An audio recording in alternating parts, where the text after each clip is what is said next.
Hello everyone, today we're doing a video unboxing of the Illuminated deck of Holy Souls by Lindsay Dunmore Williams. It's an independently published deck, and with it I received this beautiful little personalized message and a little golden charm. It's a really nice touch, and yeah, I've been waiting for this deck for months and I'm so excited to finally be able to hold it in my hands. What first drew me to the artwork of this deck was how colorful it was, to be honest, and especially that darker pink, the magenta, for me is very on the same vibration as the rose lineage, which is my path as a rose lineage holder. And this resonates, the whole concept of the deck of Holy Souls resonates. I feel a great kinship with the saints and the angels depicted in this deck. They feel like family to me, so yeah, that was the little white book, and yeah, just a sentence about each card there. But look at the gilding, it's so beautiful, isn't it? And that's the back of the cards, that stained glass window. So let's just flip through the cards, and I'll be quiet for now, and then I'll come back in the end and do a little reading.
So I'm going to give these cards a little shuffle, and we will see which saint or angel has a message for us today. And I will, if it's a biblical reference, I will do bibliomancy.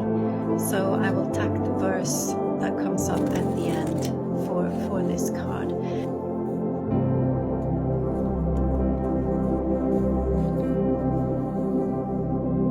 So let's see who we've got here. Saint Luke.